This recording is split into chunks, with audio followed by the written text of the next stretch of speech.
കൊഴുപ്പ് മാറ്റാനുള്ള ശസ്ത്രക്രിയയിലെ പിഴവ് മൂലം വിരലുകൾ നഷ്ടമായ സംഭവത്തിൽ ആശുപത്രിയുടെ ലൈസൻസ് റദ്ദാക്കി. കർശന നടപടിയുണ്ടാകണമെന്ന് യുവതിയുടെ കുടുംബം. നിയമപോരാട്ടം തുടരും. അതിൽ ഞങ്ങൾക്ക് DMA ഒരു വിശ്വാസക്കുറവുണ്ട്. അത് മാത്രമല്ല, ഈ ബോർഡ് ഇങ്ങനെ മീഡിയകൾ പറയുന്ന ഇങ്ങനെയുള്ളൊരു അവസ്ഥയിൽ പോകണമെങ്കിൽ ഇത് മുഖ്യമന്ത്രി ഇടപെട്ട് ഈ ബോർഡിലെ ഡോക്ടർമാരെ മാറ്റി സത്യസന്ധമായ ഡോക്ടർമാരെ നിയോഗിച്ച് കൂടുന്നതായിരിക്കും ഉചിതമെന്ന് ഒരു അഭിപ്രായവും ഞങ്ങൾക്കുണ്ട്. ചികിത്സാ പിഴവില്ലെന്ന് ആവർത്തിച്ച് IMA. വിഷയത്തിൽ ഡോക്ടർമാരുടെ പ്രതികരണം ന്യൂസ് 18നോട്.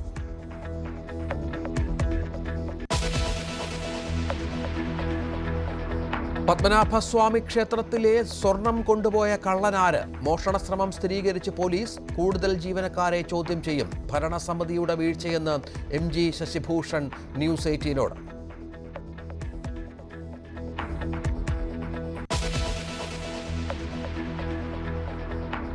ആലപ്പുഴ ചെറുതലയിൽ തെരുവ് നായ ആക്രമണത്തിൽ നിരവധി പേർക്ക് പരിക്ക്. ആക്രമിച്ച നായ ചത്തു. കൊല്ലം അയലമണ്ണിൽ ഇന്നലെ തെരുവ് നായ കടിച്ചത് 11 പേരെ.